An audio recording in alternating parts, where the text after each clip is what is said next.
महंगी गाड़ी अपनी चाली में कौन लाया होगा? अरे ये अपने मानव के बॉस हैं और वो जो उनके साथ में लड़की जा रही थी ना, हाँ। वो उन्हीं की बेटी है। उनकी वो बेटी? दोनों मानव के घर जा रहे थे। अच्छा। अरे ऐसे लोग तो आते हैं अपने मोहल्ले में, मानव की वजह से तो आते हैं।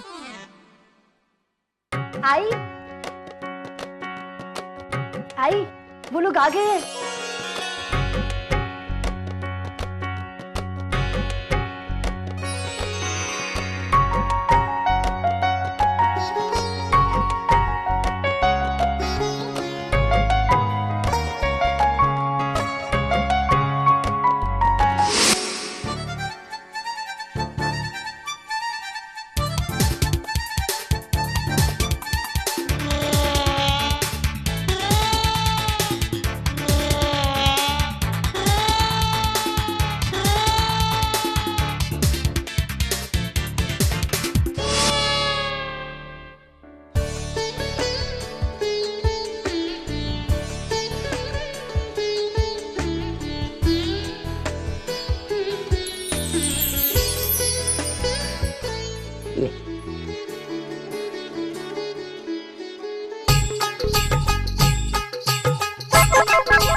ऐसे ही जिंदगी भर रहना जी मतलब ऐसे ही जिंदगी भर हंसते खेलते रहना। तेरे कदमों से ये घर में खुशियाँ ही खुशियाँ आएगी। अब बैठ।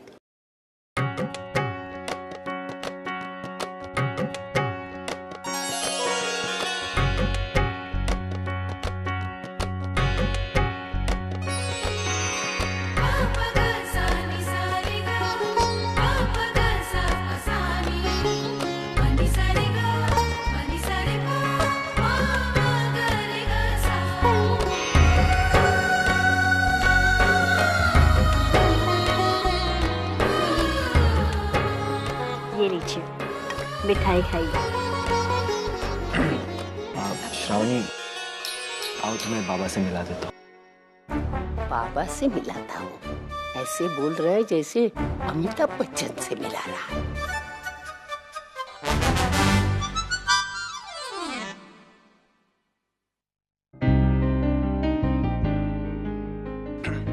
बाबा, श्रावणी।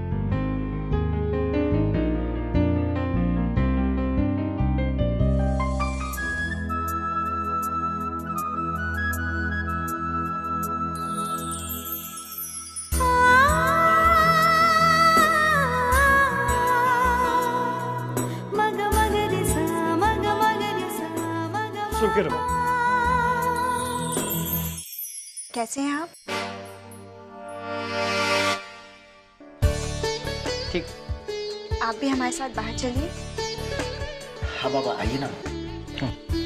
चलो चलो। हाँ।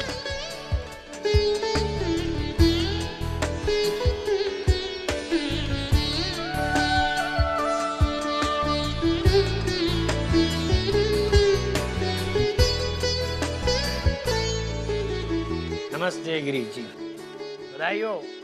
आपको भी बहुत बहुत बधाई। सर आपके बहुत एहसान रहे हम पे, और आज अपने इस रिश्ते को हाँ करके एक और एहसान कर दिया हम पे। सर यकीन मानिए, आप जिस विश्वास के साथ आप श्रावणी को हमें सौंप रहे हैं, तो उस विश्वास को हम कभी नहीं तोड़ेंगे सर। Thank you sir.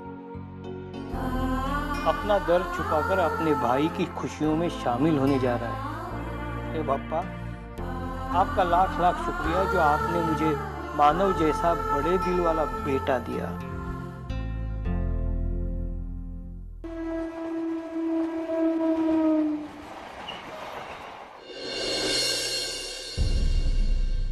मुझे ताई को अपने बारे में सब कुछ बताना है। घर में किसी ना किसी को तो सच्चाई पता होनी ही चाहिए, और ताई ही एक है जो मुझे और इन सब बातों को अच्छी तरह समझ सकती है। लेकिन ये ताई भी ना कभी अकेली होती ही नहीं।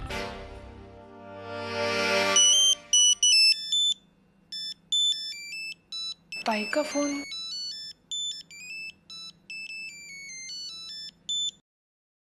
हेलो। हेलो अर्चना। जी नहीं, मैं वर्षा बात कर रही हूँ। आप? मैं सतीश बोल रहा हूँ। मुझे जरा अर्चना से बात करवाइएगा प्लीज। हाँ, एक मिनट। हाँ ताई, तेरा फोन। आई मैं आई। सतीश, ये ताई को क्यों फोन कर रहा है? हाँ ताई। हेलो। हाँ अर्चना, तुम आज ऑफिस नहीं? जी, वो वर्षा वापस आ गई है ना, तो मैंने अंजलि को इन्फॉर्म किया था कि आज मैं नहीं आऊंगी। उसने कहा था कि मैं मैनेज कर लूंगी, इसलिए मैं नहीं आई। क्या हुआ सतीश जी? कोई प्रॉब्लम है क्या?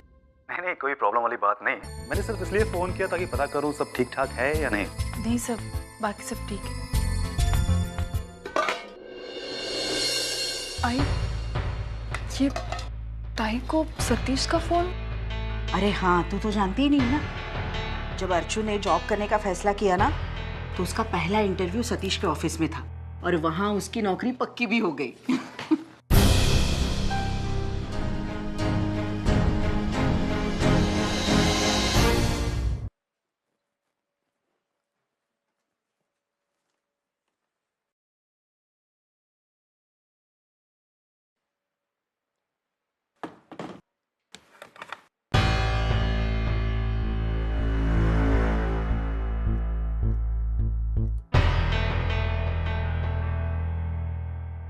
ताई, आई बता रही थी कि तुमने जॉब करना शुरू किया।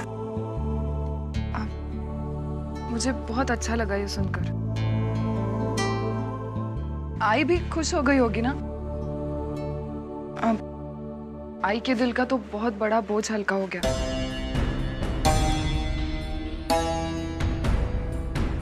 तुझे कुछ बात करनी है मुझसे? चल बोल, क्या बात है?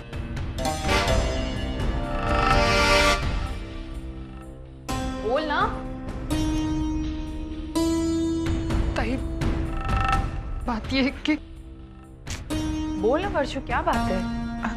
नहीं ताई, वैसे कोई खास बात तो नहीं है।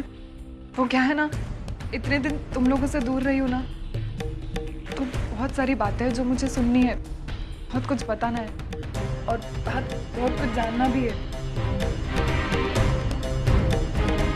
वर्षु, क्या बात है? तू मुझसे कुछ छुपा रही है? नहीं तो ऐसी कोई बात नहीं है। देख वर्षु, मैं तुझे बचपन से जानती हूँ। जब भी तुझे कोई बात छुपानी होती है ना, तो तू इसी तरह घुमाती है और बिल्कुल आज तू वैसे ही कर रही है। क्या बात है वर्षु? वर्षु,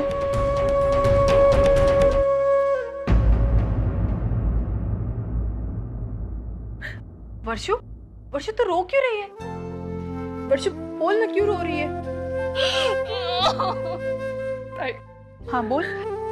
ताई, ये 2 महीने में जो मैंने तुम लोगों के बगैर गुजारे हैं ना, ताई, इन 2 महीनों ने मेरी जिंदगी बदल के रख दी है।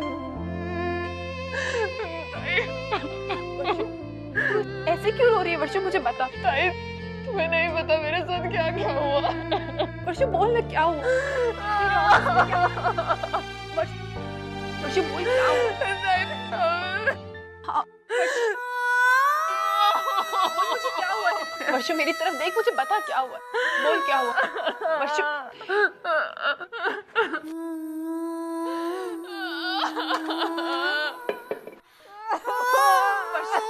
वर्षु मेरी बात। वर्षु सुन, वर्षु ने पानी। वर्षु पानी पी। अच्छा एक बार थोड़ा सा पानी पी। बोल तो क्या हुआ, ये तो बता। बोल ना वर्षु। देख वर्षु, आई सुन लेगी ना। बता मुझे, बता जल्दी, बता क्या हुआ। ताई, ताई तू किसी को बताएगी नहीं ना? हाँ पक्का किसी को नहीं बताऊंगी। बता मुझे क्या हुआ। ताई, ताई, ताई, मुझसे बहुत बड़ी गलती हुई। अपनों को छोड़कर गैरों को अपनाने की बहुत बड़ी कीमत चुकाई है मैंने।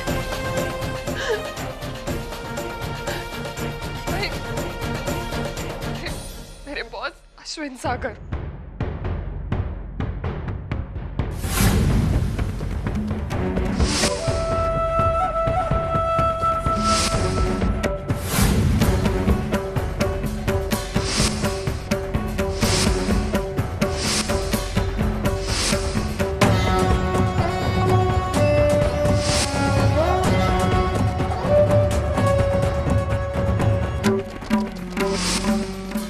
मुझे पता चला कि वो शादीशुदा है।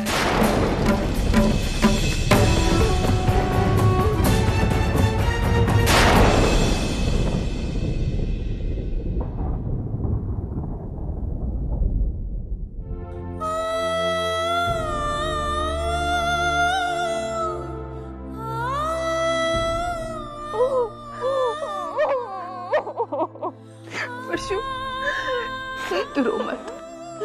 ठीक आई सुन लेगी ना बाहर, तुझे पता है ना फिर आई को टेंशन हो जाती है। तू रो मत, बिल्कुल रो मत, मैं हूं ना तेरे साथ। मुझसे बहुत बड़ी गलती हो गई है ताई। इस गलती की तुम जो चाहे सजा दो, मुझे मंजूर है। नहीं ताई, तुम प्लीज मुझे डांटो, चिल्लाओ मुझ पर, मैं उफ तक नहीं करूंगी ताई, क्योंकि मुझे पता है मैं यही डिजर्व करती हूँ। मुझे ऐसे मत बोल ताई। आज पहली बार मुझे अपनों की मार का मतलब पता चल रहा है। अपने जब मारते हैं ना, तब सिर्फ शरीर पर चोट लगती है और उन्हें भी उतना ही दर्द होता है जितना हमें होता है। लेकिन बाहर वाले वो जब मारते हैं ना तो चोट सीधे दिल पर लगती है। अरे घाव दिखाई नहीं देता, लेकिन वो अंदर से हमें तोड़ देता है।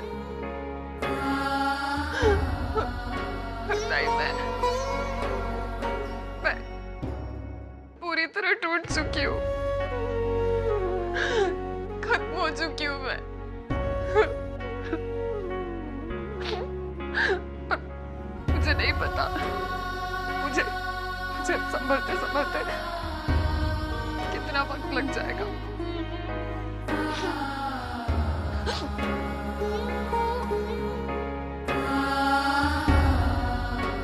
लेकिन भाई मैं तो ना समझती, दुनिया के बहकावे में आ गई। एक गलत आदमी को सही समझ बैठी थी मैं। लेकिन ताई तुम तो समझदार हो, सुलझी हुई हो। सही क्या है गलत क्या है इसमें फर्क करना जानती हो। तो फिर ताई तुम क्यों एक सही आदमी को गलत समझने की गलती कर रही हो? वर्षु, तू किस गलती की बात कर रही है?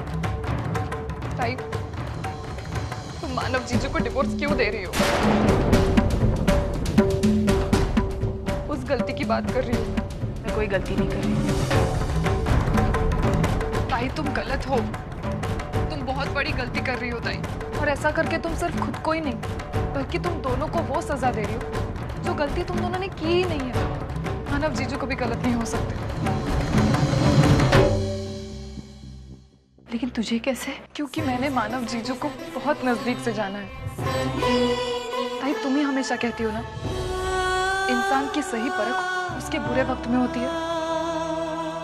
मैंने जीजू को अपने बुरे वक्त में परखा है। ताई क्या तुम जानती हो अश्विन के धोखे से बचाने वाला इंसान कौन है? मानव जीजू है ताई। उन्होंने अश्विन की असलियत मेरे सामने लाई है। पहले तो मुझे उन पर विश्वास ही नहीं हुआ। मैंने उनकी बातों पर यकीन ही नहीं किया। मैंने तो उन्हें बहुत कुछ सुनाया, उनका इंसल्ट भी किया, लेकिन उन्होंने बुरा नहीं माना। इतना सब कुछ होने के बावजूद वो मुझे अश्विन के हाथों से छुड़ाने की कोशिश करते रहे। उन्होंने मुझे अपनी गलती का एहसास दिलाया, यहाँ तक कि घर आने की सलाह भी उन्होंने ही मुझे दी। ताई, ये सब वही इंसान कर सकता है जिसे रिश्तों की अहमियत मालूम हो, उनका मोल जानता हो। तुम लोगों का कागज पर भले रिश्ता टूट चुका है, लेकिन फिर भी मानव जीजू ने वो रिश्ता निभाया है।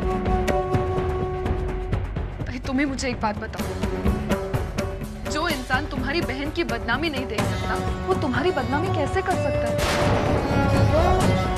जिस इंसान ने इतना सब कुछ होने के बावजूद, इतना अपमान सहने के बावजूद तुम्हारी बहन की जिंदगी बर्बाद होने से बचाई, वही इंसान तुम्हारी जिंदगी बर्बाद करेगा। क्या ये मुमकिन है?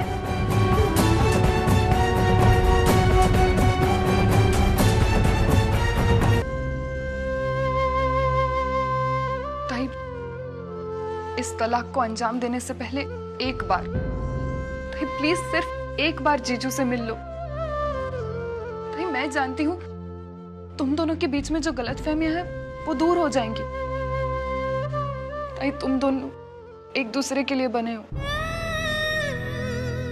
1000 लोग चाहे कितनी भी कोशिशें करें तुम दोनों के रिश्तों में फूट डालने की, तुम्हें अलग करने की, लेकिन ये रिश्ता नहीं टूट सकता। इस रिश्ते में आज भी उतनी गहराई है ताई, ये मैं जानती हूँ। तुम दोनों अगर एक हो जाओ ना, तो तुम दुनिया से लड़ सकते हो। तुम दोनों के रिश्ते से जुड़े हुए जज्बात मैं देख चुकी हूं। नहीं ताई, किसी भी हालत में इस रिश्ते को सलामत रखना ही होगा। ताई अगर तुम एक बार जीजू से मिल लो ना, तो शायद तुम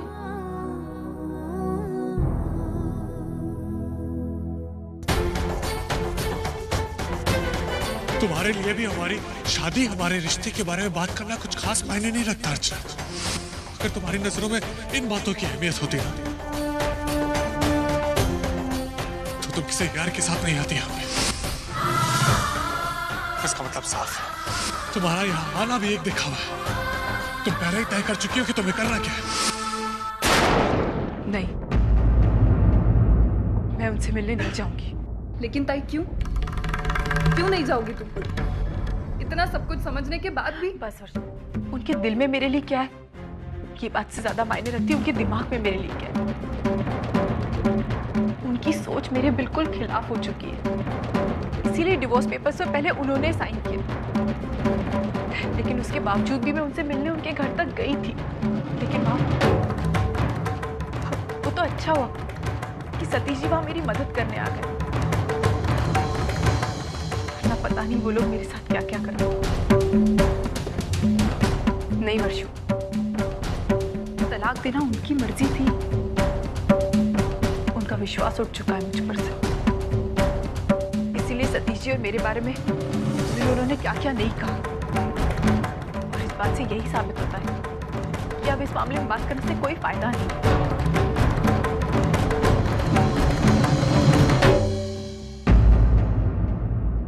ये सतीश वहां मानव जीजू के घर पर क्या कर रहा था? जब ताई और जीजू मिलने वाले थे तो उसे क्या जरूरत थी वहां होने की? सबसे पहले ताई को कन्विंस करना, फिर सोचूंगी कि आगे क्या करना है।